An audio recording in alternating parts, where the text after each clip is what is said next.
Di sebuah dunia kerja yang begitu luas, katanya ada sebuah rahasia besar tentang apa sih yang membuat seorang pemimpin itu jadi hebat. Dan ini bukan dongeng biasa. Ini adalah sebuah resep rahasia yang terungkap dari sebuah penelitian. Kamu pernah nggak sih ngerasa bingung? Kayak tersesat di hutan yang isinya label semua. Ada pemimpin transformatif, ada yang otentik, servant leadership. Aduh, daftarnya kayak nggak ada habisnya. Bikin kita jadi bertanya-tanya, sebenarnya jalan yang benar tuh yang mana ya? Tapi, tahu nggak sih? Ternyata ada kabar baik. Penelitian terbaru menunjukkan kalau jadi pemimpin hebat itu bukan soal milih satu gaya aja. Justru, ini lebih mirip kayak jadi koki yang jago.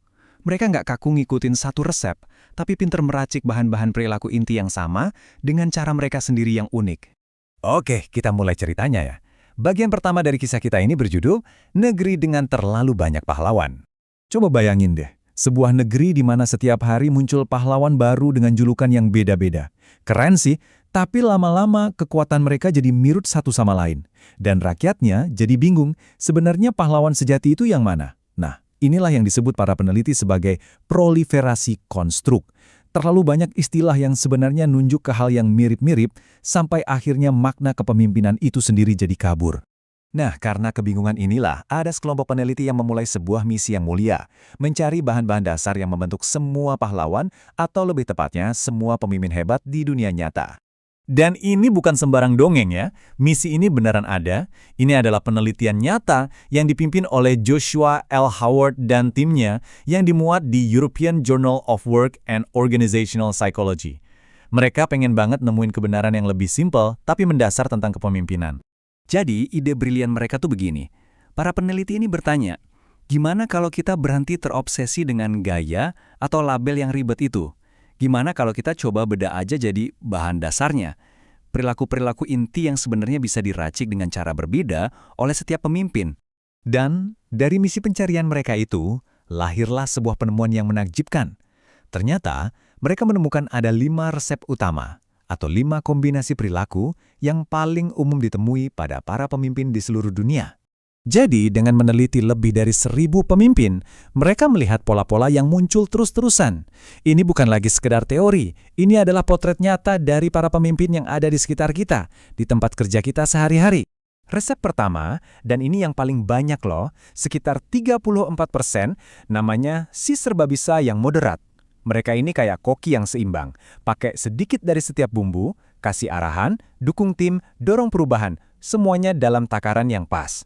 Mungkin nggak paling menonjol, tapi bisa diandalkan banget. Lalu resep kedua, yang jumlahnya hampir sama banyaknya, sekitar 33%, adalah si pemimpin yang kurang terlibat. Seperti namanya ya, mereka ini cenderung nggak terlalu aktif di sebagian besar perilaku kepemimpinan. Ini jadi pengingat juga kalau nggak semua pemimpin itu selalu terlibat penuh. Nah, sekarang kita ke resep yang lebih langka, cuma sekitar 5%. Si spesialis yang fokus pada tugas. Wah, mereka ini jagonya soal struktur, jadwal, sama target. Mungkin agak kurang di sisi hubungan personal, tapi efektif banget buat proyek-proyek yang kejar tayang. Selanjutnya, resep keempat, sekitar 10%, ada si pemimpin tugas dan perubahan. Ini perpaduan yang kuat banget.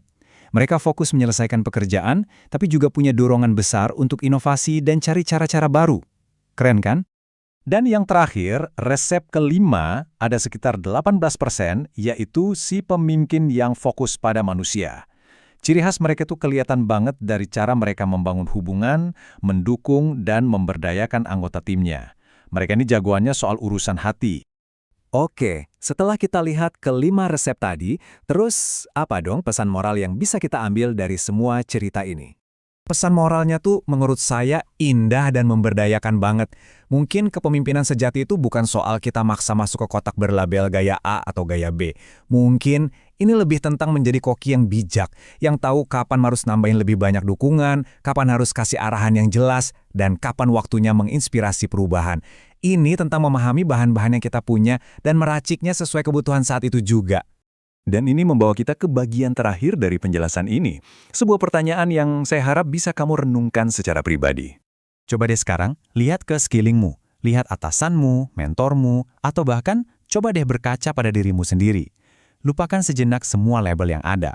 Coba tanyakan ini, resep unik apa sih yang sedang diracik di sana? Kombinasi perilaku apa yang membuat mereka atau kamu menjadi pemimpin seperti sekarang ini? Selamat merenung.